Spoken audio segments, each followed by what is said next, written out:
Здравствуйте, меня зовут Дмитрий.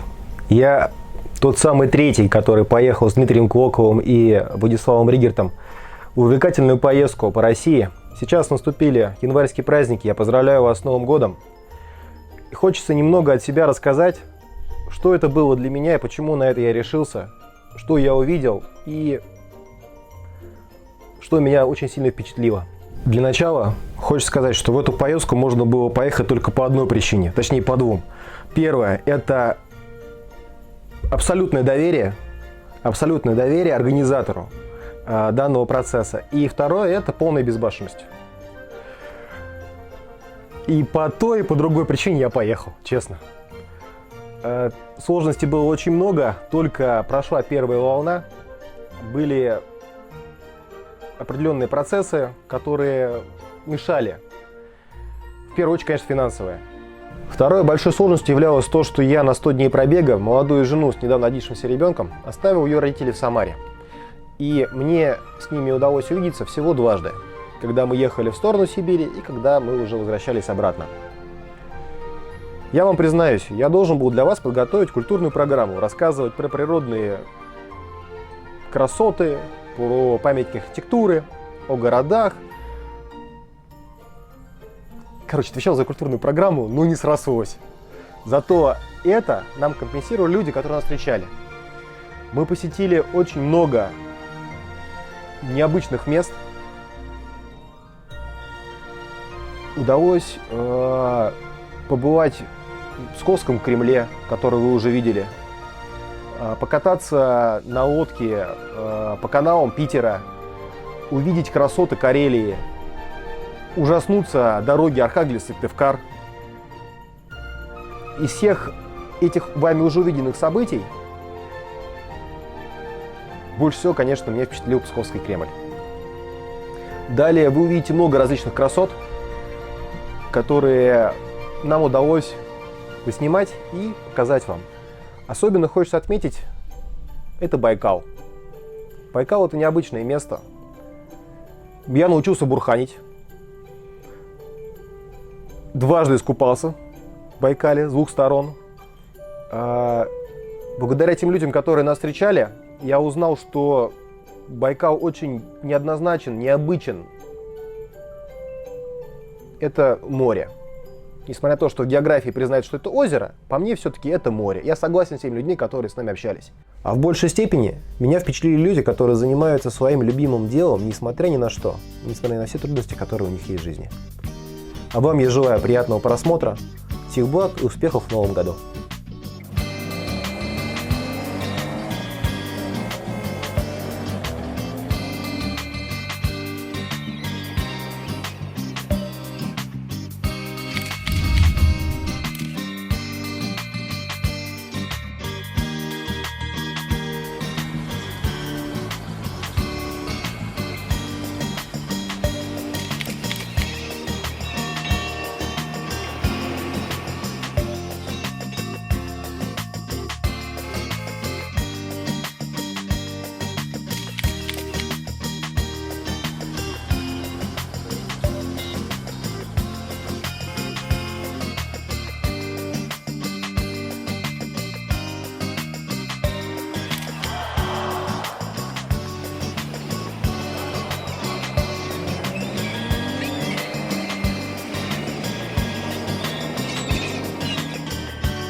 А, он туда показывает.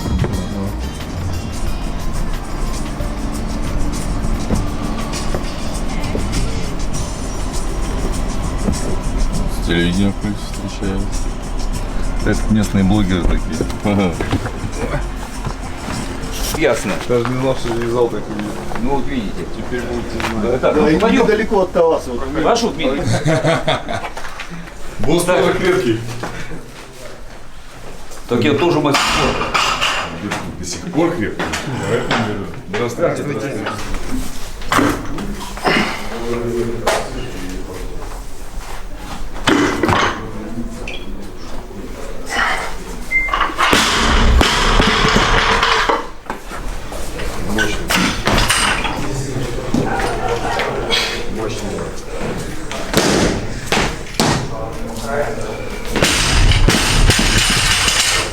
Видно, что у ребята есть зал, есть крыша, есть оборудование, может быть, недостаточно, а его, в принципе, всегда недостаточно. Вот видите надпись. Подожди. Вот видите надпись. Ретро-спорт. Ретро-спорт. Видите надпись? Да, мы потом это снимем обязательно. Это знаете, что означает? Что оборудование, какое было в 70-х годах, вон те диски, такое и осталось. Вот что это значит. Что время идет, ни хера не меняется. Именно у нас. Вот написано, вот 72 год, 1972. Где вы увидите? Вот диск, вот смотрите. Это сейчас было из позитивного? Это я окунулся в прошлое. Я не знаю, почему так у нас государство и почему, как будто мы ощущение, что мы живем на разных континентах. Москва, например, Елец, здесь 380 километров, да? У меня вот девочка занимается, она сейчас на России по юношам 5-е место заняла.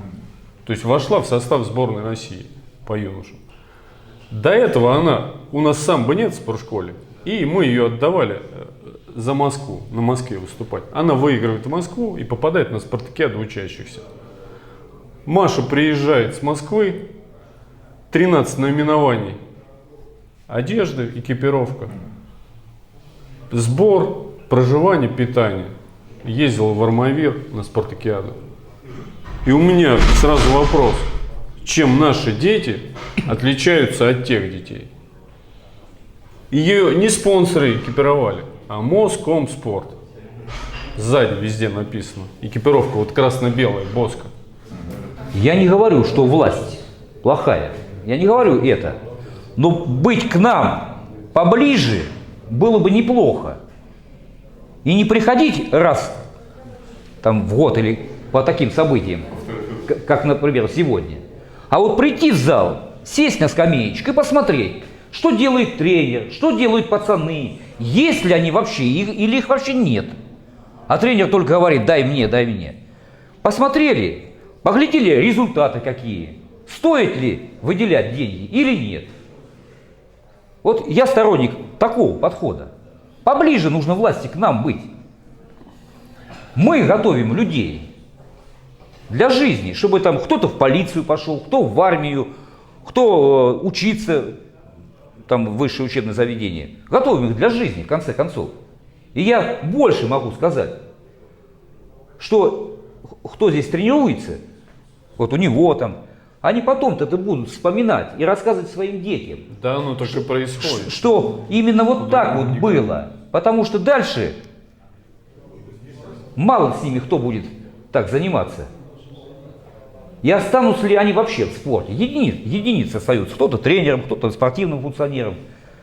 А кто-то слесарем пойдет работать. Ну вот рассказывать своим детям, что он был в зале, его вывозили, он тренировался. И это самый, может, лучший год его будет в жизни.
Здравствуйте.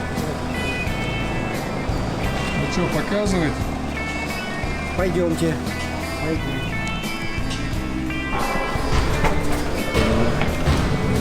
Что здесь такое происходит?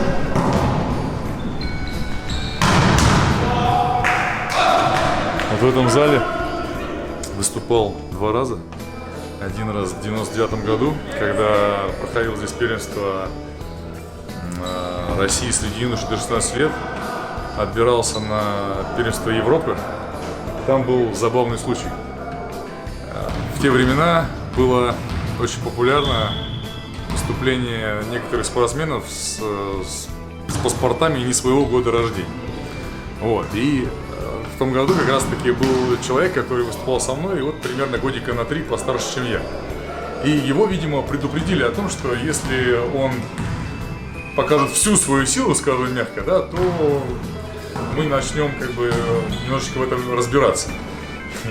Он выходит в толчке на 150 килограмм, если я не ошибаюсь, берет ее на грудь в стойку, потом, видимо, вспоминает, что ему сказали, что это делать нельзя, он с ней насаживается вниз и еле-еле встает и мажет в груди. Вот, когда я сегодня сюда приехал, почему-то мне это вспомнилось первое, да? Второй раз, когда я здесь выступал, мы выступали с Димой Лапиковым на соревнованиях среди студентов. Я тогда выиграл, Дима Лапиков стал вторым. У меня есть фотография, где я с тренером стою на пьедестале на первом месте. И после этого мы с Димой Лапиковым пошли в баню. Через полчаса ко мне приходит мой отец и говорит, что мой тренер от меня отказался.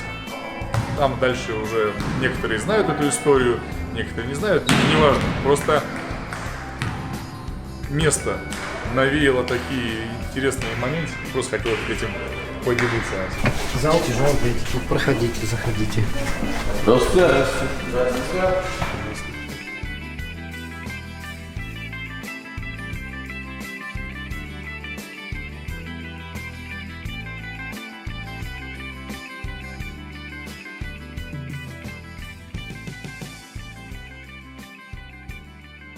Липецк всегда был у нас на устах, как место, где проходят соревнования, где какой-то движ околотяжелоатлетический, скажем так, да. Вот сейчас с проведением соревнований, вообще с активностью в городе как обстоят дела? Вы знаете, немножко подупал вот этот уровень. А с чем это связано? Подупал. С чем связано? Ну, во-первых, меняется руководство, и там областное, и облспорткомитетовское. Вот, и не всегда идут навстречу.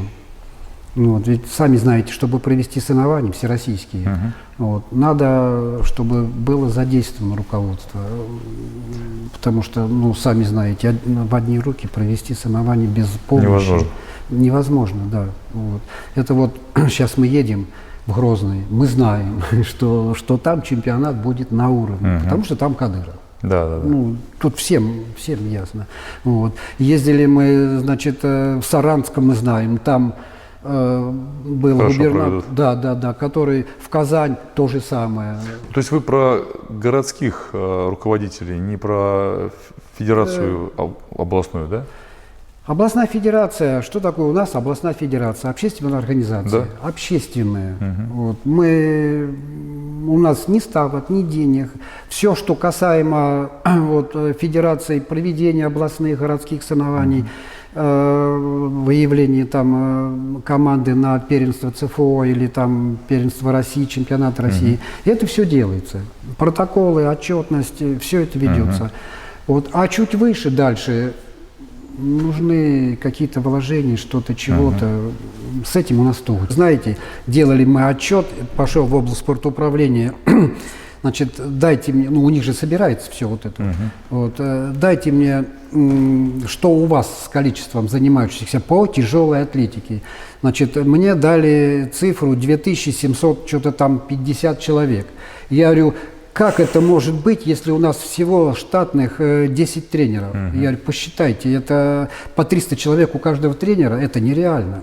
Ну вот нам, вот, значит, им присылают, где-то есть зал, где лежит гриф, какой-то там гриф или диск, 20-ка там кто-то раз. Они тоже считают они туда, его быстрее тяжелоатлетику. Да, быстрее в тяжелоатлетику. А так вот, по моим подсчетам, ну, соревнованиям. То, что вы видите и знаете. Да. Где-то человек до 300, 300. Пусть будет 300. Там, сами знаете, новички пришли, пришли. Где-то человек 300. Наверное, для спортсменов вот года рождения 1980-1984, вот этот вот интервал, для них вот Липецк, это, наверное, прям что-то такое очень родное, потому что тогда действительно очень много проходило там первенств России и по юношам, и, если я не ошибаюсь, по юниорам, поэтому мне тоже было туда классно приехать, поспоминать, потому что там первая такая, наверное, серьезная моя победа была именно на этих соревнованиях, да и по взрослым, в принципе, туда люди часто ездили, поэтому Липецк — это такое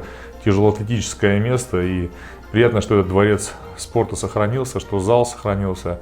В принципе, он, ну, не в шикарном состоянии, но тем не менее с виду все достаточно чистенько, аккуратненько, вот, поэтому молодцы, что сохранили его. Потом мы заехали еще в один зал, там, конечно, состояние немножечко похуже. Вот. Но тем не менее люди тоже занимаются, люди стараются.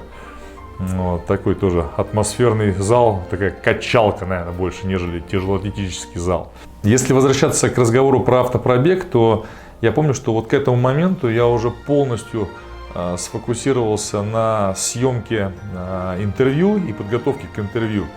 И практически вообще перестал снимать лайв. Но в то же время Славик, вот к этому моменту он еще не начал его снимать, и практически месяц он ничего не снимал, и видно было, что он как-то за это переживает, как-то ему некомфортно, и такой висел довольно-таки жирный вопрос в воздухе, да, вообще, что с этим делать. И я помню, что мы спустя ровно месяц, а это будет чуть позже, да, закончив очередную съемку, мы сели в машину и куда-то ехали. Ну, я говорю, ну давайте, пацаны, подводите итоги первого месяца. Что вы скажете? И вот тогда мы, конечно, про этот про съемку лайфовых видео очень так серьезно поговорили. Славик говорит, блин, Димон, я, признаю, я просрал, я не знаю, что делать, у меня не получается. Ну, собственно, Славян об этом говорил. Я почему решил сейчас об этом сказать? Потому что я не смотрел весь материал до того момента, пока не сел отмонтировать эти серии. И сейчас я понимаю, что действительно во многих городах материала вообще нету. Вообще ничего. В каких-то городах он очень слабый, да. Я не говорю про те матерные видео, про всякие шутки, которые Славян мочил и которые просто, ну, нельзя выставлять, да. Вот. Тем более в новогодние праздники, когда, я думаю, некоторые из вас даже с детьми будут смотреть, поэтому, естественно, я их все стараюсь резать. Вот. Но тем не менее, да, действительно, многие города выпали, и вот такие, например, как Саратов, куда мы после этого поехали, после Липецка, у нас там был семинар в Максюта Gym, Максюта Фитнес. Вот. Но тем не менее мы все равно где-то по городу лазили там и так далее, и на видео этого нет. А еще были такие города, куда мы заезжали, но не встречались с местными тяжелоатлетами. И за что мне от них потом в социальных сетях прилетало, и может быть и обоснованно, да. Но на самом деле я хоть и штангист, но я не всех знаю. Не знаю все залы, где что находится, не знаю людей во многих городах. И именно для этого, чтобы люди сами обратили внимание и, может быть, где-то вышли на связь, мы до автопробега вывесили все это расписание, куда мы будем следовать, то есть наш маршрут. И часто бывало так, что люди, зная, что мы где-то будем проезжать, они писали, что, вот, например, там 80 километров в эту сторону будет там наш зал, ребят, заедьте, пожалуйста, там на часик, на полтора. И вот когда люди выходили на связь, и мы понимали, что мы, в принципе, успеваем, то мы практически никому не отказывали. Я думаю, там, может быть, парочку-троечку всего раз было, когда мы физически просто не успевали. А вот такой, например, город, как Пенза, куда мы вот дальше из Саратова поехали, естественно, я понимал, что там штанга есть, я там и выступал, но как-то оттуда никто не написал, вот, я до конца ждал, но получилось то, что получилось, но тем не менее мы в этот город ехали, и у меня там живет товарищ, который несколько раз работал у нас переводчиком на кемпе с Дмитрием Берестовым, и сейчас он занимается производством спортивного оборудования, поэтому весь день в Пензе мы провели как раз таки с Костиком.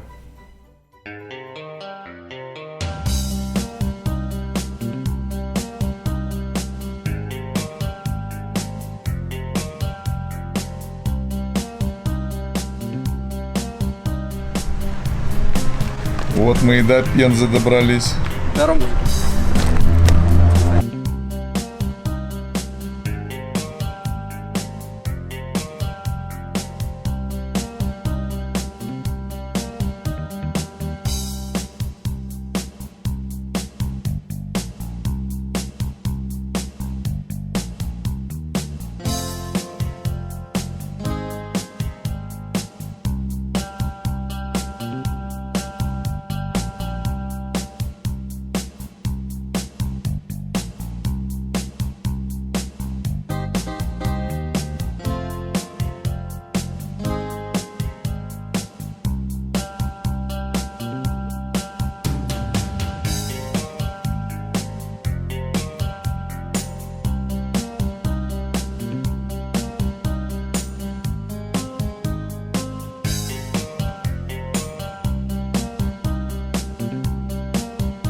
Для проекта «Рывкачи» дарим 3 таких замечательных помоста и вот эти мощные плинты, на которых можно кидать спеса любые, и они с ними ничего не будет. Спасибо, парни.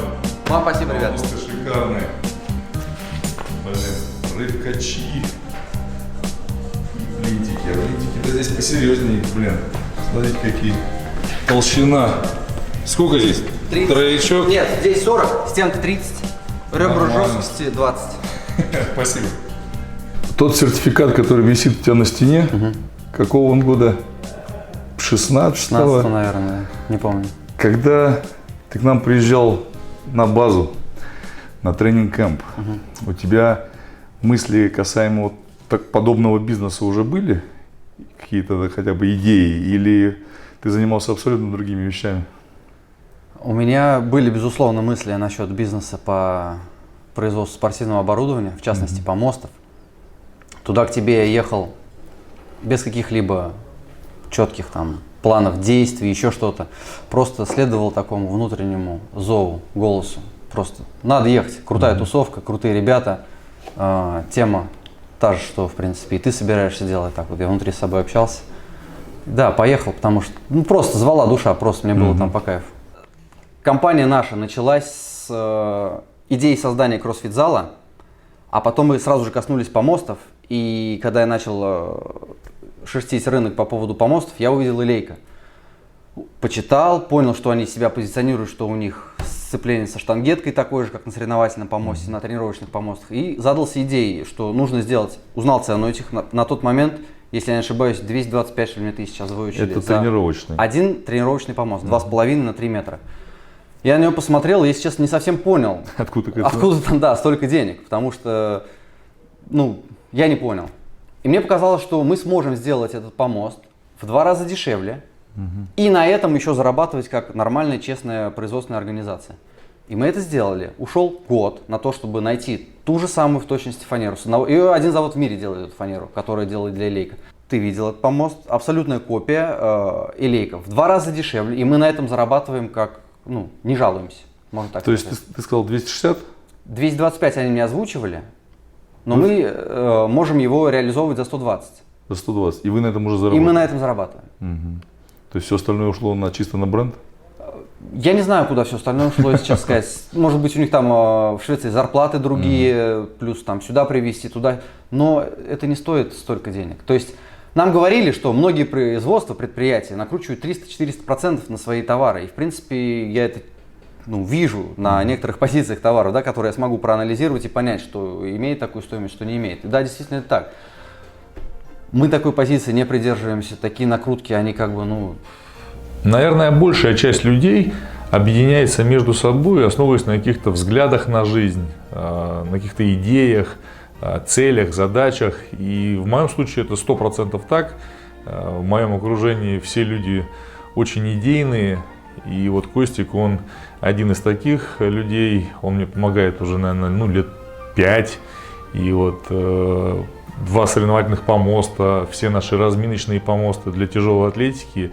Это Костя нам делал. Люди, которые выступают на моих соревнованиях, могут это помнить. И, в принципе, Костик, зная, что мы поедем в автопробег, и то, что у нас параллельно действует проект «Правильное железо», он предложил: Дим, давай, коль ты уж увидишь действительно очень много залов, и много из них будут такого, скажем, в упадническом состоянии, давай мы сделаем некоторое количество оборудования и как бы людям подарим. Сам выберешь, кому это подарить. И как вот Костя уже сказал, да, действительно он подарил 3 классных разминочных помоста, набор плинтов, и дальше мы уже ехали, смотрели, и это оборудование в результате потом оказалось в Стерлитамаке. Мы еще дополнили это некоторым набором блинов со штангами. Ну, короче, Костян, тебе еще раз респект, спасибо большое за соревновательные помосты, за разминочные помосты, за стенку шведскую, которая у нас дома стоит. Короче, Костян, спасибо. Вообще, те, кто следили за проектом Рывкачи, знают, что наш график, наш маршрут, он несколько раз менялся. И первое изменение произошло из-за коронавируса. Мы изначально должны были ехать на юг, а потом уже по всей России. Но из-за того, что юг был в большей степени закрыт из-за коронавируса, мы перенесли его на сентябрь, на конец нашего автопробега. И изначально мы поехали на северо-запад, потом вот по всей центральной части и должны были доехать до Владивостока, потом вернуться к началу сентября в Москву, чтобы провести соревнования по тяжелой атлетике на Moscow Fitness Fest, и потом еще на месяц уехать на юг. Это первое, что мы изменили. Второе, когда мы уже были в автопробеге, мне позвонил Михаил Габеев из Ульяновска и сказал, что у них планируется открытие тяжелоатлетического центра под Ульяновском в Солдатской Ташле, и попросил меня приехать на открытие. Я, естественно, согласился, так как такие мероприятия, события в мире тяжелой атлетики в нашей случаются редко, и, конечно же, хотелось это мероприятие поддержать. А уже когда мы туда приехали, как раз таки мы потом поехали именно в Ульяновск, когда мы уже приехали туда, посмотрели, что за центр они строят, то сомнений, естественно, не было, что сюда надо возвращаться. И из-за этого пришлось менять график. Скажу сразу, забегая вперед, что на машине мы доехали до Улан-Удэ. И после этого ребята начали возвращаться обратно, а я улетел из Иркутска в Хабаровск, Сахалин, во Владивосток. И потом я как раз таки прилетел уже опять в Ульяновск, куда ребята на машине приехали, чтобы поприсутствовать на открытии этого центра. Центр действительно получился классный. Я не знаю, сколько таких центров у нас по России, по пальцам пересчитать, но, насколько я понимаю, мы сейчас еще один такой же ждем в Димитровграде. Губернатор вроде как Юрию Ивановичу Захаревичу пообещал такой же построить в его родном городе. Как я уже говорил до этого, по России у меня пока редко получается ездить. Ну, вот так жизнь моя пока складывается. Но, тем не менее, в Ульяновске я был очень много раз. Был и на семинарах, и на соревнованиях, и на других мероприятиях.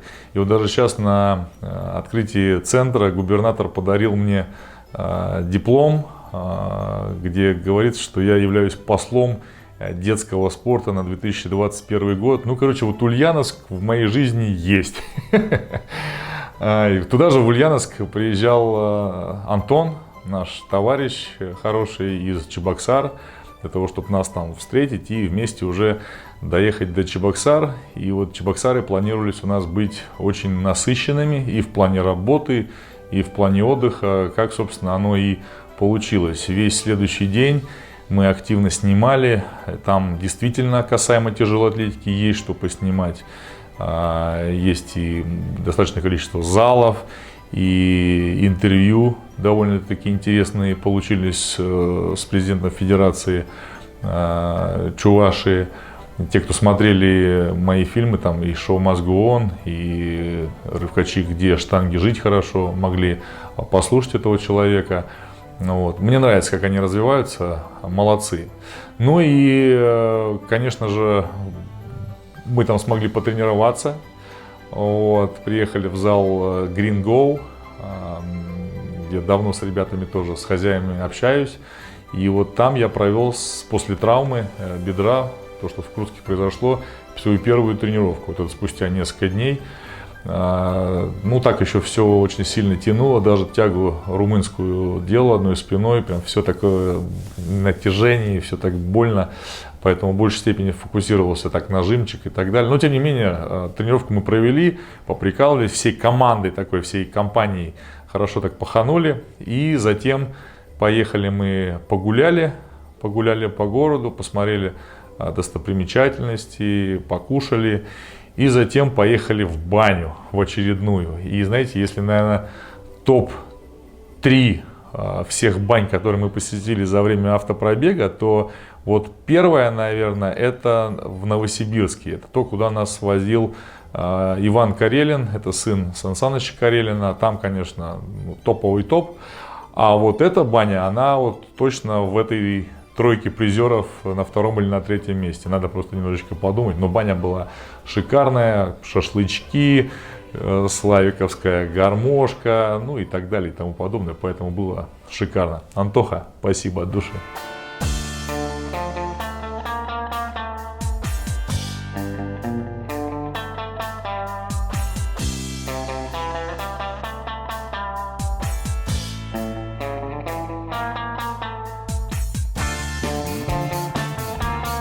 Привет, друзья! Мы в Казани. И немного сменив транспорт, мы перемещаемся на центральную, самую движниковую улицу. На одного из самых красивых городов России, Казань, улица Баумана. Ну и посмотрим, что нам предложит Казань, свои прелести. И связь с Wi-Fi потеряна, поэтому давайте просто посмотрим по сторонам. Даже в древней Казани уже было явное увлечение тяжелой атлетикой, потому что вот мы видим, первые это исторические помосты, а нет, это погосты. Но в принципе, учитывая практику с Рузой, не впервые.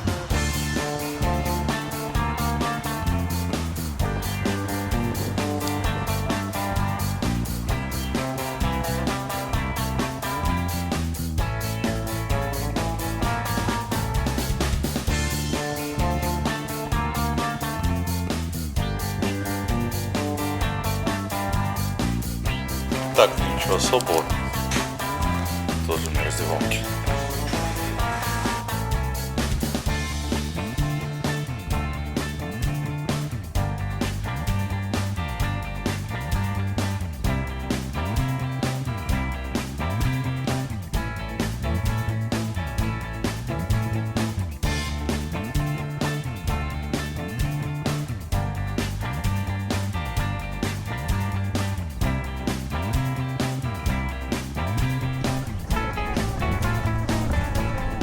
То есть ты сначала Маздочку взял, а потом решил еще и яхточку взять. Знаешь, по красоте двигаемся.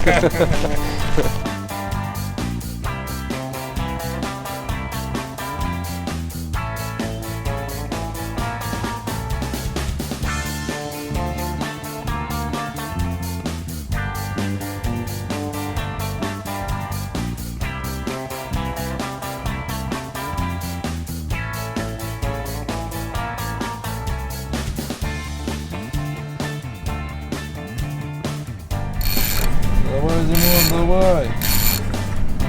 Вычислить на так. Серьезно? Пора ставь на место, на так поставь как надо. Пора.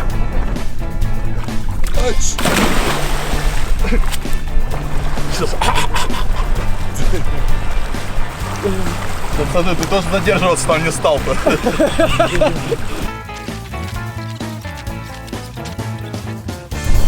Молодой человек, вам куда? Домой хочу. Тебя укачало? Не, абсолютно. Ну, у тебя лицо синее, ё-моё. Еще не вечер.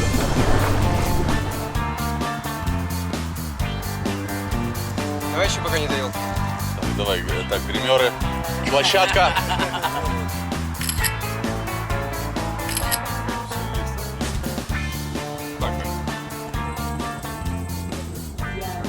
Какая красота. Круто. Оп. Класс. Так, Димон что-то варганит. Дым ламу. Чего? Дым ламу. Это что такое? Это национальное узбекское блюдо. Солидно. На стадии завершения. Приготовление. Это подготовки только. Потом таймер устраивается. Птичку жалко. Ну, как-то так. Вообще, школа тяжелой атлетики в республике, она была очень сильной. То есть у нас в одно время, это, наверное, 2012-2014 год, у нас была очень сильная команда. Там на каждых международных соревнованиях у нас выступали наши спортсмены. То есть в одно время у нас были такие, как Акулов Артем, я, Диманов Андрей, то есть Муратов Геннадий. То есть действительно все конкурентно способны на всех международных соревнованиях, в принципе. Но были тяжелые моменты тоже. Они были после вот как раз-таки нашего пика. То есть у нас был зал в Казани, Батыр. Я там выступал. Да, там проводились крупные соревнования, вплоть до Кубка России. Там, не помню, юниорские соревнования какие-то были. Очень часто там проводилось что-то. Получилось такое, что эту тяжелую атлетику там закрыли. Там полностью отдали дзюдоистам этот зал, этот комплекс. Они сейчас его модернизировали, довели до ума и создали классные условия для своих спортсменов. Но тяжелая атлетика осталась за бортом. Как бы наши штангисты были вынуждены тренироваться в арендованной площадке на базе академии, ветеринарной академии. Но это цокольный этаж, это в принципе такой советский зал, по сей день он как бы не меняется. Всех тренеров и спортсменов с Батыра туда перекинули. Для кого-то этот зал прямо родные стены, потому что там люди начинали свой спорт, по сей день они там тренируются. Он маленький, этот зал, поэтому там было тесно всем, в том числе и тренерам даже. Честно говоря, вот сидели, чай пили, общались, и я говорю, вот у нас сейчас тяжелая атлетика находится немножко в плачевном состоянии. Все те, кто тренировались в Батыре, сейчас перешли в ветеринарную академию. Он такой говорит, да у меня в принципе площадка есть. Я говорю, да давай, может быть, сотрудничать в этом плане. Я говорю, у вас функциональное многоборье, у нас тяжелая атлетика. То есть вашим будет интересно некоторым и у нас потренироваться. Наши могут там воспользоваться вашим оборудованием, там, где и побегать на этих беговых, и покрутить педали. Ему стало интересно, и мне стало интересно. Мы на следующий день я приехал, посмотрел, мне так понравилось. И, естественно, поговорили с нашими непосредственно как бы начальниками. Они одобрили, и все, и у нас процесс пошел, мы перевезли туда оборудование, и сейчас у нас это как в тандеме существует. То есть ты видел, заходишь про тяжелую атлетику, тут функциональное многоборье. Атмосфера рабочая. В училище вот на сегодняшний день у нас все штангисты, я прямо смело это заявляю, находятся в составе сборных команд России. То есть это юноши это в юношеской, юниоры это в юниорской. В том числе и Зульфат Гараев у нас учится там. То есть идеальные условия, я честно скажу, потому что у меня тоже был опыт, я видел, как в других регионах существует училище Олимпийского резерва. И я вижу, как существует у нас, это просто, естественно, спасибо большое нашим руководителям за то, что они действительно создали условия. Это круто. Я сам учился там. Зеленодольск, вот я сейчас прямо смело заявляю, то, что это просто сейчас это лучшее в республике, что у нас есть. База «Маяк». Почему? Потому что спортсмены там могут находиться, наши топовые спортсмены могут находиться там круглый год. То есть они или на российских сборах, или на этой базе. И, то есть им не нужно заниматься бытовыми вопросами. Им не нужно думать, когда приезжают себе на родину, где готовить, что приготовить, что убрать, что постирать. Они приезжают туда и чувствуют себя как дома. Я просто на своем опыте это скажу, то, что когда я был юниором, то есть, естественно, я закончил училище Олимпийского резерва, поступил в университет. Я жил на базе «Маяк». Так, или на российских сборах, или там. Ну, давай. Это мое фирменное блюдо. Все по-прежнему дым-лама. Убираем капустные листы. Долго мы этого ждали. Запах хороший. Насколько я знаю, Казань считается спортивной столицей нашей страны, и из того, что я увидел, могу сказать, что город действительно соответствует этому статусу. Жалко, что далеко не все наши города имеют такую шикарную спортивную инфраструктуру. Ну а Диме Хомякову хочется сказать огромное спасибо, что выделил для нас несколько дней, все показал, все рассказал. Кстати, чуть попозже он к нам еще присоединится. Ну а вот таким вот образом заканчивается наш первый месяц автопробега. И дальше мы двигаемся в более серьезные, брутальные места.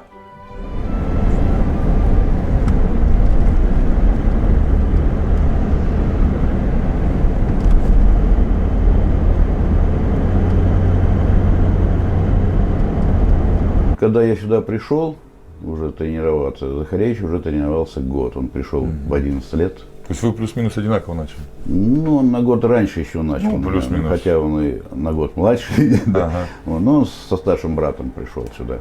Вот. Потом, значит, я закончил школу, поступил в институт в Краснодаре, закончил институт физкультуры и приехал сюда по распределению работать. И, впрочем, в общем-то, я об этом зале с 1975 года. Сначала как спортсмен, как спортсмен, потом как тренер. С 1983 года как тренер уже. Ну, раньше было 3 точки в городе. 3 тяжелоатлетических. Сейчас одна осталась. Вот наша первая организовалась, потом в старом городе, у нас район старый город, там Ешанькин Александр организовал. И еще было в районе автозавода, там тоже была точка. Потом они потихонечку все закрылись. Наша как была первая, так и осталась. Единственная сейчас. Многие говорят, ну что штанга, что штанга. Я говорю, вы не попробовав пирог, трудно сказать, вкусный он или нет. Попробуйте сначала там все. И если вот людей вот потом метлой не выгонишь, когда они любят, они тоскуют.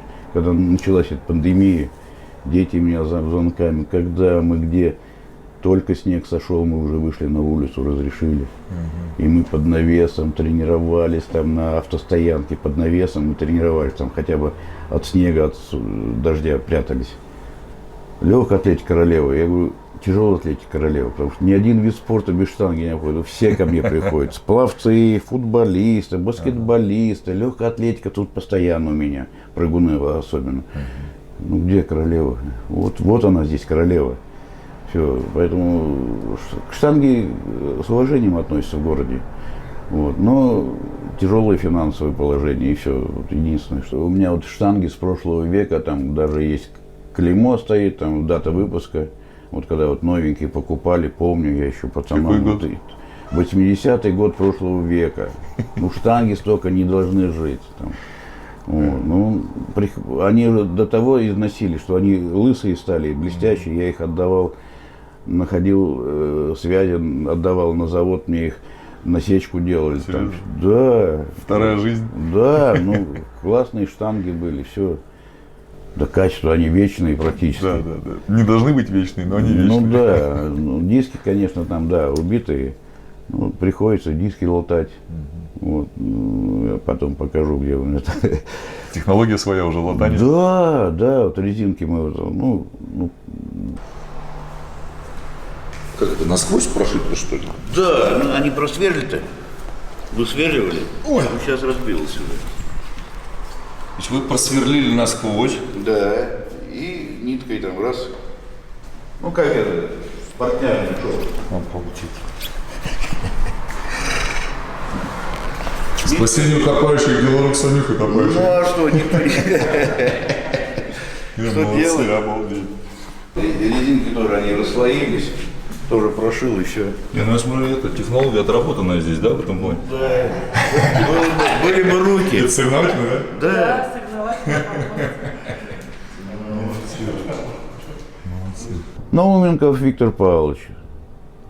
Ну, принципиальный, где-то жесткий человек, но справедливый, да. Вот.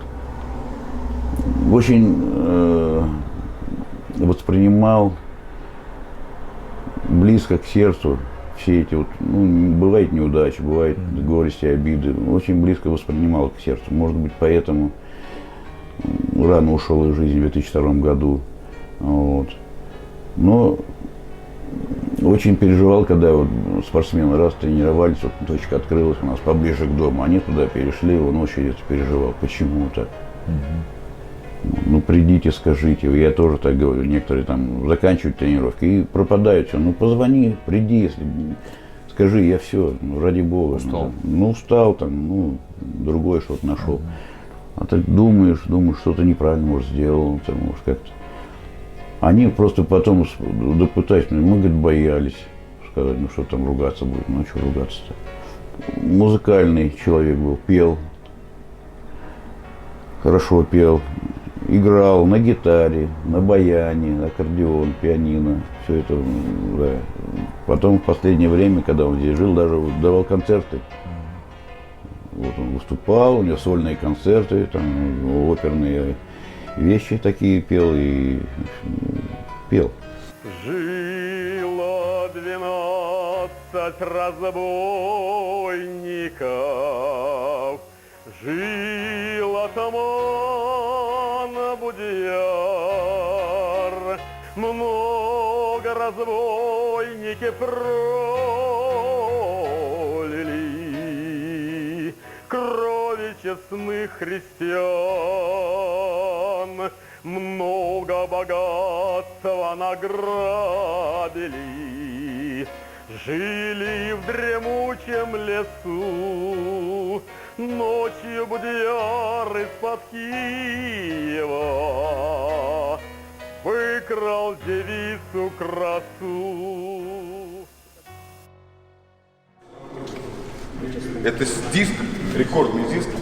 Сколько? 0,5? Меньше. Я думаю, сколько клоков рекорда? 200 хочет порой? 210? 210. 211, значит. Да, начинается, ё-моё. Там до десятки еще, когда этот, до Луны. Вот этот диск как раз будет одет на эту штангу. Блин, прикольно. Геракл, Сызрань, ну а здесь рывкачи и клоков в стиле дисков.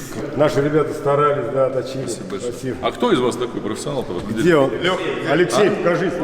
Где? Ты, да? Ну что ж, нам с тобой надо телефонами обменяться. Красавчик, смотри, что творит, да? Прикольно. Будем это делать с тобой. Бизнес, да. Вообще о Сызрани остались очень теплые воспоминания, причем не о самом городе, потому что, к сожалению, мы его не успели посмотреть, а именно о людях, о том, как они встретили. Мы приехали, нам подарили некоторые сувениры самодельные, потом мы классно посидели, пообщались, потом всей толпой потренировались, в дорогу мне загрузили коробку помидор. Еще мы в ресторане посидели, пообщались про тяжелую атлетику местную. И, короче, Сызрань очень классно встретила. И если я правильно помню, то изначально у нас вообще не было ее в графике. Но потом ребята написали, пригласили. Блин, надо обязательно возвращаться. На следующий день мы поехали в Тольятти. Мы там тоже посидели, пообщались с местными тяжелоатлетами, записали интервью с президентом федерации. Там, если я помню, потренироваться не получилось. И дальше мы рванули в Самару, где ждали мои товарищи, с которыми я не виделся, но когда мы встретились, тоже такое ощущение было, что мы знаем друг друга очень давно. И я ощутил этот эффект социальных сетей, когда в социальных сетях ты очень долго переписываешься, общаешься с людьми, то при встрече кажется, что они тебе уже давным-давно знакомы, они твои настоящие друзья. Поэтому, ребята, вам тоже спасибо. Естественно, там была сауна, был шашлык и так далее. Поэтому очень было круто. А еще в Самаре прошел наш очередной со славяном семинар по тяжелой атлетике в CrossFit 1. Ну и следующий день у нас был просто очень насыщенный, очень жесткий. Мы рано утром, я бы сказал, даже ночью выехали в Башкирию. У нас уже утром назначена была встреча в Кумертау в 9 утра. Вот, там мы тоже пообщались с ребятами, спортсменами местными, записали небольшое интервью. Затем мы поехали в Салават. Мы двигались в сторону Уфы. Мы заехали в Салават, посмотрели зал. Вот этот зал меня очень сильно удивил, в хорошем смысле этого слова. Весь упакованный, в хорошем месте.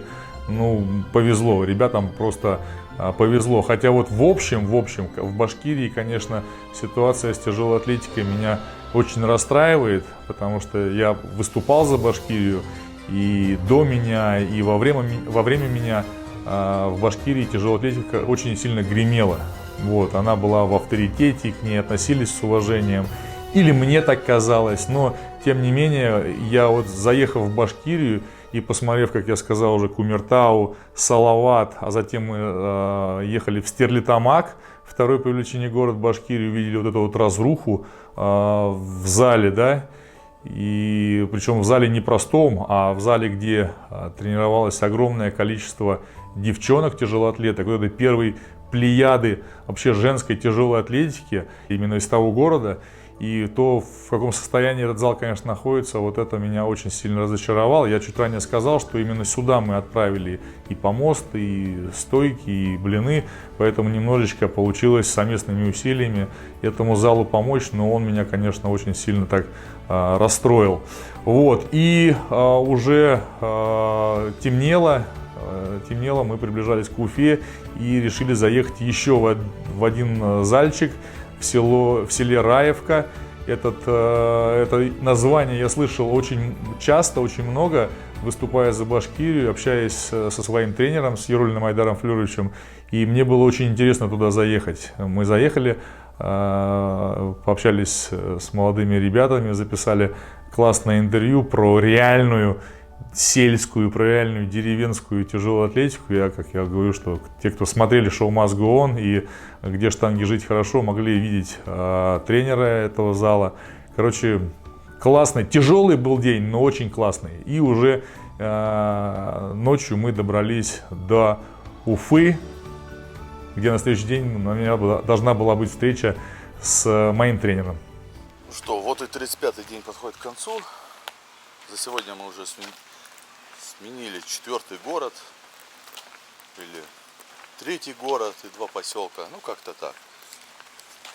Машинка, спокойной ночи. Так, а мы заселились сегодня в самом романтичном отеле Уфы. Так, сейчас будем проверять номера. Угу. Спасибо. Знаешь, как называется номер? Как? Это Димкин, да? Да. Она? Зеленый, да? Добру заглавный, да?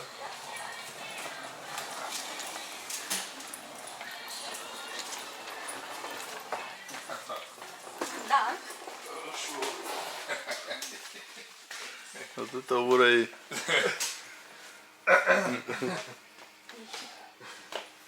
Может, поменяемся, Дим? Мы с Воробьем сюда. Так, я не понял, что за номер заказал. Это вот наш заказчик. Основной заказчик, ё-моё. Да. Так. В этом, в оранжерее, что ли? В цветочном магазине. Да. Слушай, ты говоришь, отель оригинальный. Да. Нет, а ноги свисать будут. Да. Сейчас, подожди. Сейчас, секунду. Слушай, ну прикольный, конечно.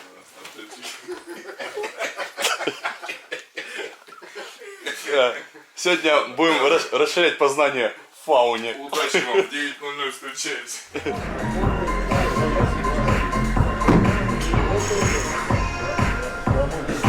Ближе к тебе. Дельту натяни.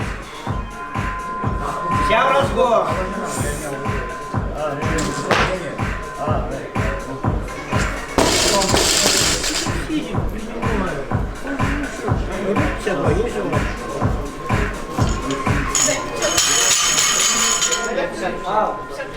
Конечно.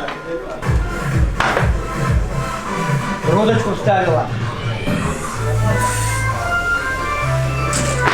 Хорошо. Вот сейчас хорошо. Сейчас хорошо. Поднимать будет. Дай Бог. Твои слова, да Богу в уши. Вера, хорошо. Огонь в глазах есть. Я же говорю, она тебя напоминает, страшно тебя напоминает. Такая же больная фанатка. Какой ты был больной фанат, когда начинал? Копии. Так же собирает все. Он же начал, он больной был тоже. Он все собирал про штангу. Он, тогда еще не было вот этих интернетов, ничего. А это же, отец говорит, как не подойду, она говорит, в интернете штангу смотрит. Больная полностью. Какой вес сейчас? 110 тысяч. Подрыв, трат.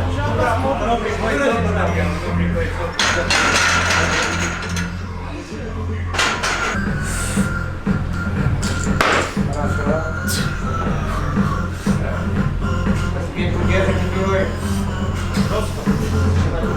Тянул пресс напрягла. Можно 80? Да.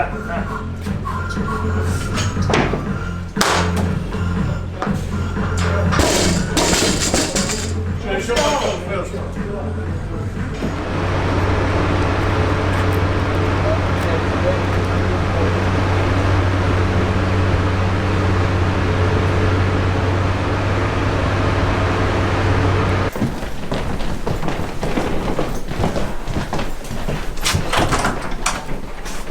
Вот он. Величайший деятель наук. Привет, здравствуйте. Вот сейчас, когда вы видите то, что происходит с башкирской тяжелой атлетикой, как эмоционально?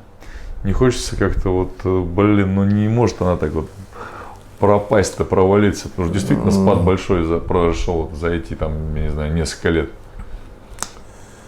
Ведь, как вы до этого сказали, все же на людях держится. Вот был человек, была тяжелая атлетика, была у вас вот эта компания, там, вы, Самородов, Ярулин, там еще там Еременко, да, вот при нас, да, и прям действительно помощь была, и какая поддержка, все было круто. А сейчас как-то, ну раз, вы чуть-чуть отстранились, и она прям провалилась. Я думаю, что это не только люди отстранились вообще. Прошла несколько иная, пришла оценка ценностей.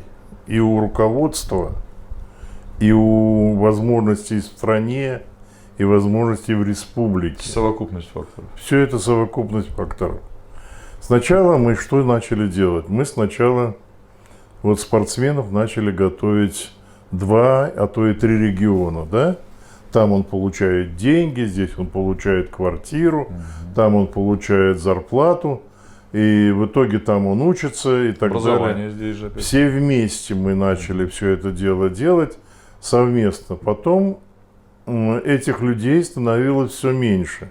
На сбор отправляли вот один спортсмен, один тренер. Команду содержать, команда 10 человек.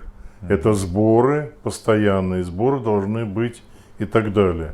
И если ты хочешь чего-то добиться, то эту команду надо тащить годами. Таких денег уже, средства финансирования из бюджета, они сокращались в конце концов. А я знаю, что вот в конце вот, этого десятилетия люди не могли проводить сборы вообще по некоторым видам спорта. А без сборов, без подготовки, без конечной цели неинтересно, скучно. Была одна форма очень хорошая, она началась в 80-е, в середине 80-х годов, но она была в целом советская. Были организованы межведомственные центры олимпийской подготовки. Это Олимпийский комитет давал на регион хорошим развитием вида спорта определенное количество квоту для спортсменов. Вот в Башкирии было 32 человека.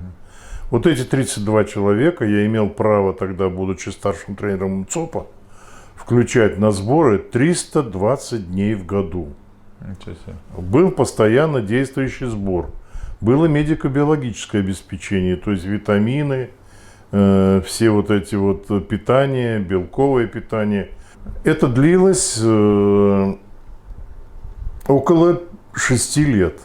Так вот, я могу сказать, 92 или 93 год, не могу точно сейчас сказать, мы выиграли Россию по мужчинам, по женщинам, по юниорам, юниоркам, юношам и девушкам. В один год? В один год мы выиграли все. Ничего себе. Вот это была тяжелая атлетика. Но это были 7 или 8 лет, потерянных мною, моей семьей для мужа. Я брал сборы, проводили мы во всех городах Башкирии. Мы выезжали в Адлер, мы выезжали в другие регионы. Вот про это я и говорю, что объединились люди с определенным ресурсом, понимали, что они хотели, горящие глаза, и результат был. И хотели, да. Да, и хотели. И как сейчас жалко, говорю, что... И тогда смена поколений прошла нормально, когда ушли ребята постарше, Дурневы, Гайсины, пришли новые, молодые, и они тоже выросли, Скрипкины, и Алексеевы и так далее и тому подобное. Потом девочки пришли, и, в общем-то, тяжелая атлетика еще продержалась какое-то время. А потом потихоньку, я хочу сказать, что вот последний министр, который нам помогал, это был Владимир Николаевич Самородов. Вот с его помощью, скажем так, при его поддержке, так как он тяжелоатлет тогда был, это была и школа высшего спортивного мастерства Евгений Иванович, это и я тогда был, а потом я ушел в 90-е годы со сборной командой, начал ездить в большей степени. В Башкирии оставались тренеры, которые занимались своими спортсменами. Ну вот. И в итоге потихоньку сворачивание. Сначала началось с муниципалитетов в современной России. Там не стало денег, потом не стало денег в республике. И потихоньку на сегодняшний день вида спорта, как тяжелой атлетики, осталось только он чисто эфемерный. Вот 1, 2, 3 тренера, несколько тренеров занимаются. Можно говорить все, что угодно. Не обидно? Так вот, не цепляет это? Вот 20 лет проработав уже в институте, я, ну скажем так, любовь — это тот костер, который должен гореть постоянно, да, и ты при нем недалеко. Когда ты начинаешь заниматься чем-то другим, начинаешь отдаляться от этого дела, это уже остываешь в любом случае. У меня не горит душа сегодня за тяжелую атлетику. Мне интересно, я смотрю, я помогаю по мере возможности в институте учиться всем тяжелоатлетам. Вот у нас завершил ты обучение, завершила Каширина Татьяна. Да, можно и дальше сказать. Там можно. Солтан Османович Каракотов. Солтан Османович Каракотов. Да. Там много тренеров, много спортсменов завершили, так сказать, обучение. Многие работают тренерами. Слава богу, вот и ты не ушел от этого спорта далеко. И надеюсь, что и Каширина будет помогать, и будет в этом вариться в этом котле тяжелоатлетическом. Но мне вот уже, честно говоря, и не так. Вот мне иногда интересно, думаю, съездить на чемпионат Европы, может быть, то, что в России, съездить на чемпионат России. Но уже когда ты привыкаешь к несколько иному, знаешь, я вот как-то попал в Казань на чемпионат России, а потом на чемпионат мира, на чемпионат Европы. И вот и в России ведь те же люди, те же разговоры, те же интересы. А когда ты привык к несколько вот иному, скажем так, выходящему за интересы только тяжелой атлетики, тебе этого начинает не хватать. И ты начинаешь немножко задыхаться вот в этой обстановке. Хотя, наверное, хватило бы и опыта, хватило бы и знаний, хватило бы и подхода, но не хватает времени. Я вижу, впереди-то у меня не так много этого времени остается для того, чтобы работать. Вот начинать с чего-то развивать. Нет, уже нет.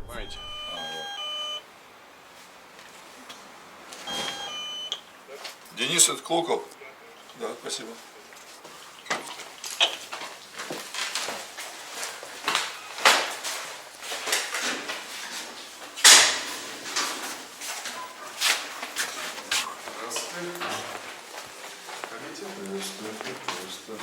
Здравствуйте, доброе утро. Здравствуйте.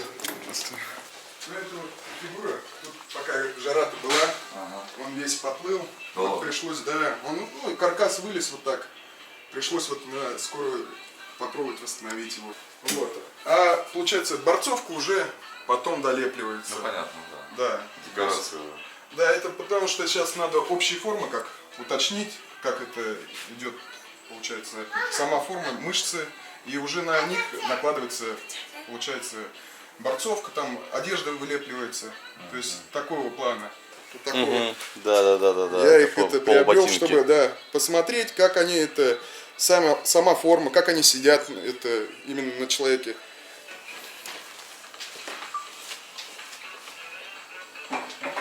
Он уже почти готов, что ли?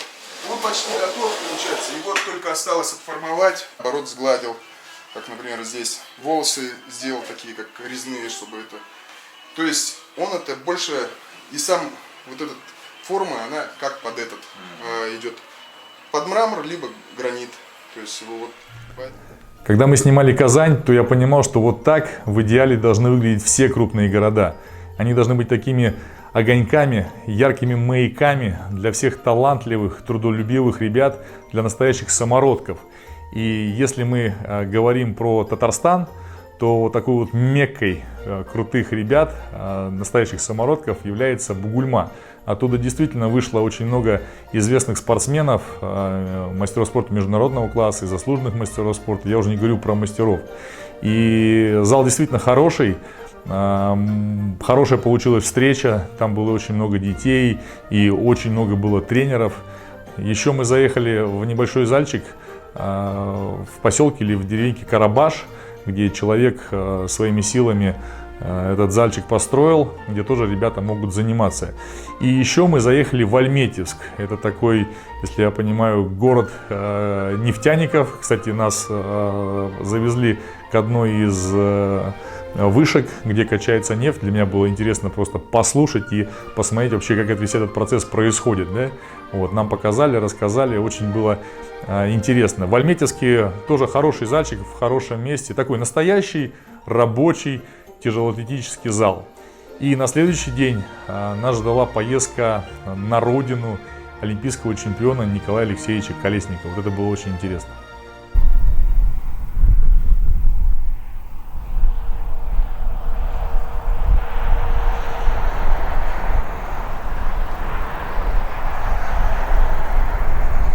Его именно маленький. Вот этот маленький. 25-й дом, да? Да. Ну, это дворец культуры, который был построен в 1967 году. Раньше здесь была, значит, деревянный клуб, куда мы ходили смотреть кино, на концерты. И там же находился маленький такой уголок, где стояла штанга, вот, и где мы тренировались. Кто в волейбол играл. Но большинство, все мальчики старались уже подниматься, приучаться к этому виду спорта, тяжелой атлетики. С другой стороны находится спортзал тяжелой атлетики, где в подвальном помещении шикарнейший. Вот ко мне приезжали много именитые штангисты и тренера были. Все вот сейчас вы увидите, посмотрите, как там все сделано, все красиво, модно. Вот. Все.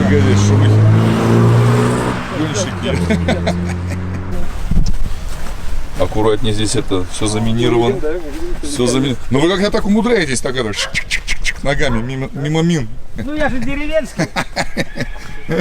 Такой оп-оп-оп. Сейчас увидите, внутри это шикарнейшее, такое аура очень хорошая. Зимой тепло, летом прохладно, вообще душа радуется. То, что надо, да? Да, то, что надо. Ну такого зала многие областные центры не имеют. Вот местный тренер. Здравствуйте. Прикольненько. Ну да, летом прохладненько, как сказать. Нет, отлично здесь. Вот заниматься это я не знаю. Я кайфую. Ну, занимаешься где-то человека 15-20. Тяжелой атлетикой? Да, тяжелой атлетикой, да, вот ходит сюда. Тяжелой атлетики еще качаться ходят здесь сюда, же вот это все. Ну вот. И чемпионы уже есть. Да. Ну вот выходцы из деревни.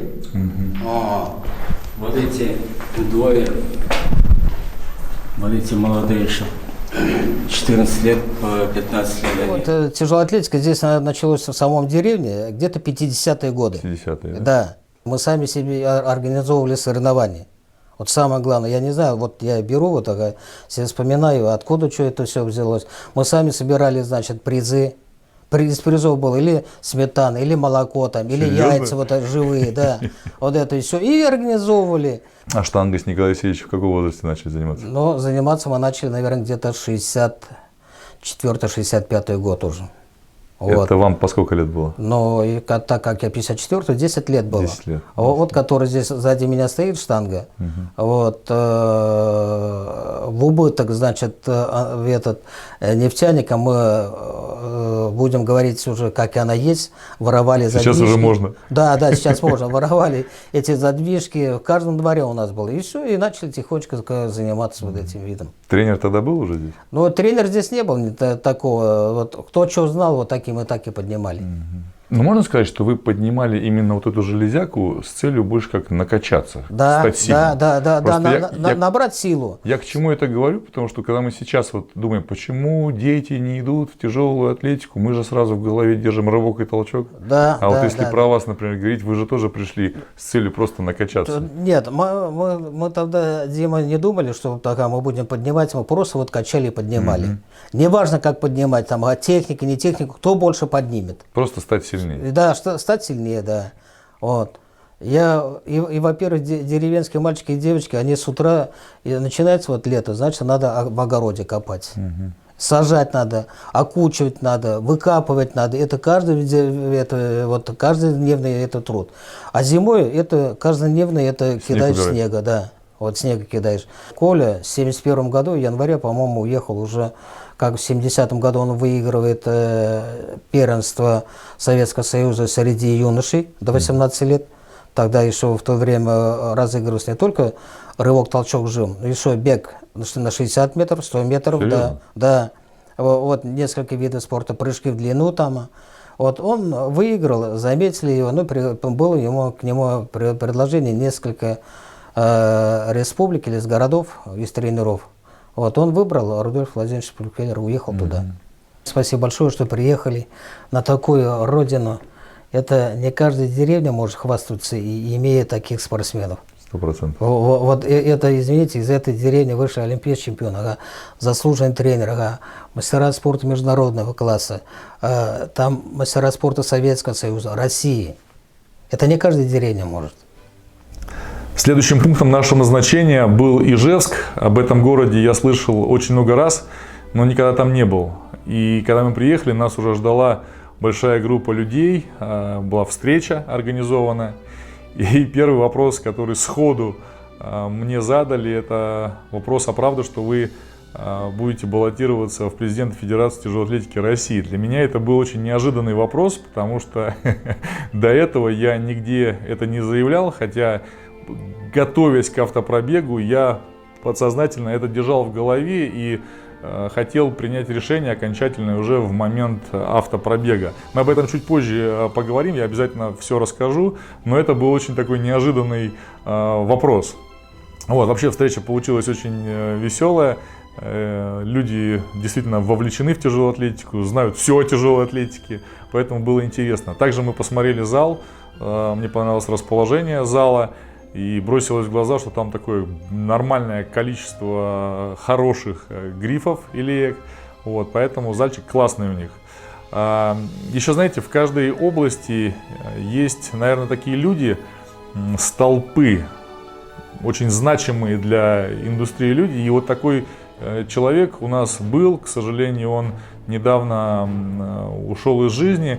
Это Владимир Салтыков. Это тренер и спортсмен, но все его знали как в большей степени основатель журнала «Олимп». Это единственный, наверное, такой полноценный журнал о тяжелой атлетике в России.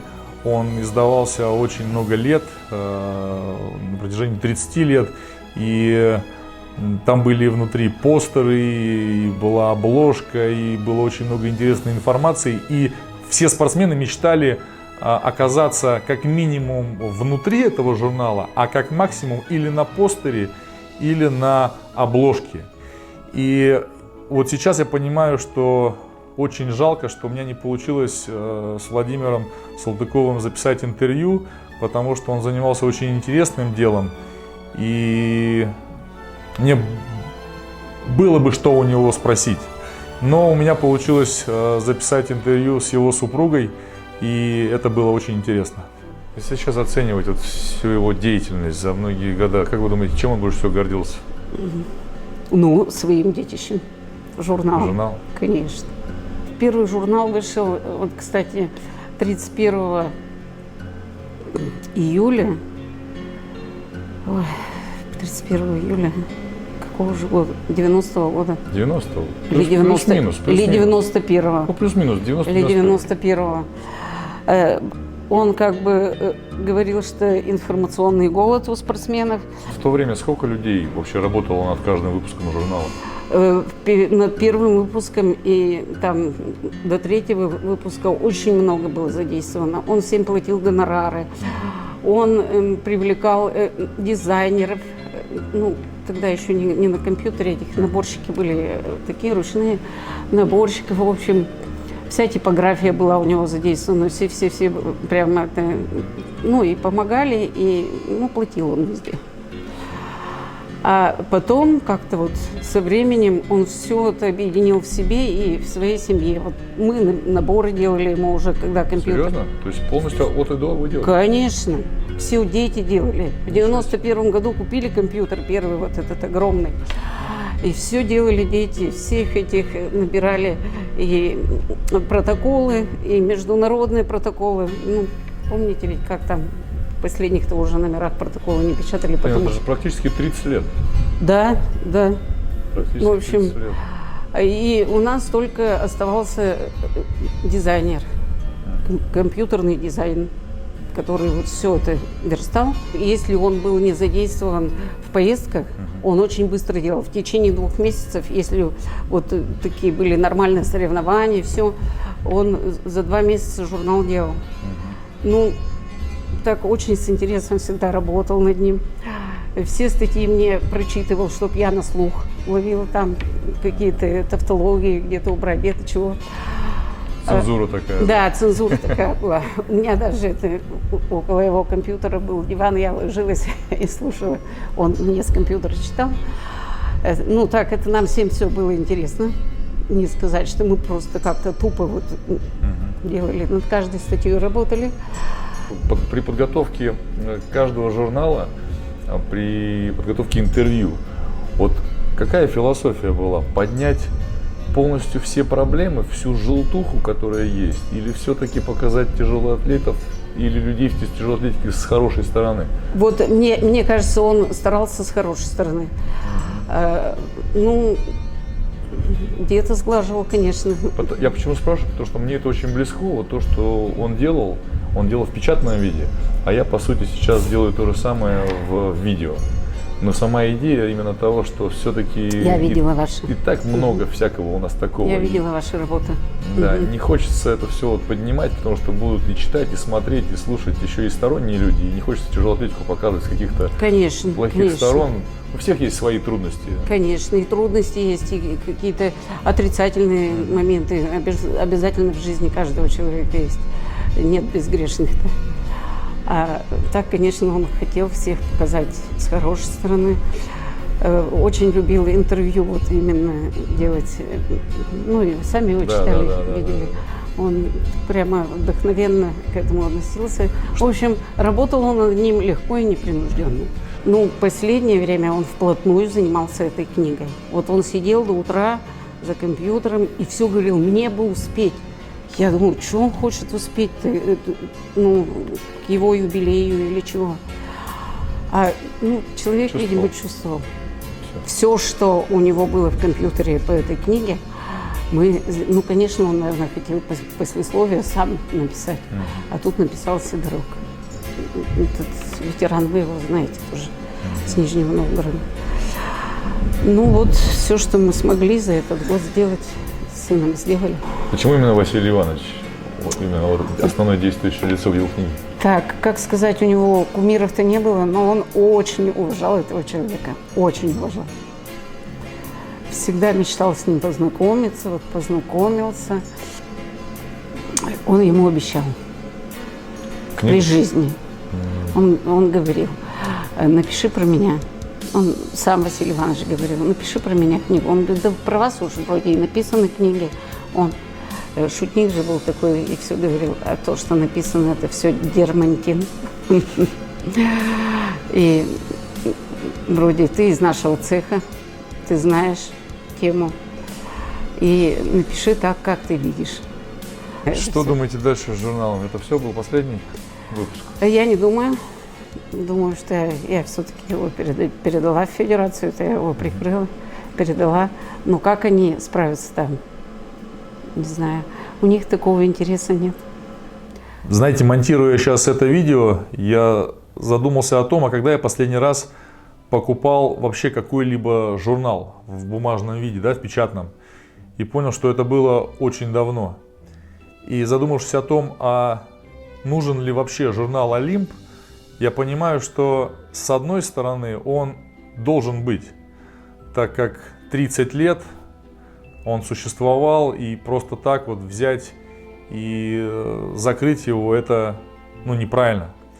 Но с другой стороны, это журнал, где люди черпали информацию, с какой-то степени он тоже и являлся развлекательным, а все это сейчас нам дают социальные сети, интернет, поэтому, может быть, в каком-то другом виде мы должны все-таки оставить память об этом человеке, потому что мы выросли на этих журналах, и это останется с нами. Ну а дальше мы поехали в Пермь, заехали в один зал, посмотрели. Вот, хороший, чистенький, аккуратненький зальчик, мне очень понравился. Потом мы поехали в этом же городе, провели со Славой семинар в фитнес-клубе, он еще был закрыт. Вот, в таком вот строительном варианте мы сидели на стульях, все так еще в строительных, пыли было. Вот, ходили в туалет в соседний дом, уже построенный, прикольно было. Вообще вся эта история с семинарами в момент автопробега, это была какая-то такая отдушина, когда ты полностью переключался, поэтому это было очень необходимо с точки зрения даже вот такого каких-то эмоций. Вот, ну и следующим пунктом нашего назначения был суровый, брутальный Тагил, Нижний Тагил, где нас опять ждал Егор Климанов и Михаил Хомяков, его тренер. Мы с самого начала, сначала с утра заехали в один зал, посмотрели, поснимали. Вот, видно, что такой тоже зал уже исторический, долго существующий. Затем заехали в зал, где тренируется Егор. Вот, здесь уже такой более современный, красивенький, чистенький зальчик. Егор там немножечко побаловался с килограммами. Порвал 170 грамм сплинтов. Мы там со Славиком тоже чуть-чуть размялись. Вот. Ну, вообще, Тагил, конечно, нас всех очень сильно поразил. Это, знаете, мы всегда слышали, что Тагил, Нижний Тагил, Челябинск, это такие брутальные места, суровые места. Но вот когда я это увидел, я понял, что это действительно так. И это в какой-то степени даже очень круто.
Достопримечательности, памятники, это все хорошо. Но такой крутизны, как здесь, в Тагиле, я не видел. Это декорации к игре Last of Us. Вот это видон.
40-й день нашего автопробега, у Славика пошел контент.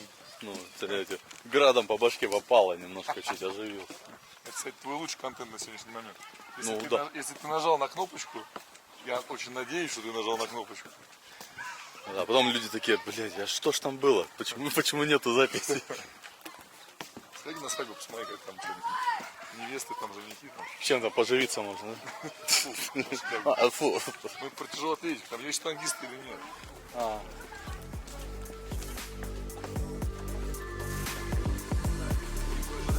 А? Петь? Пить?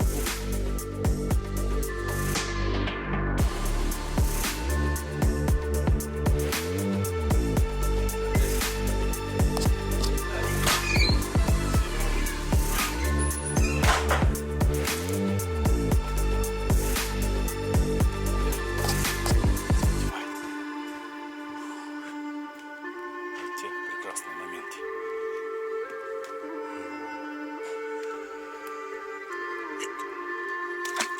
Фу.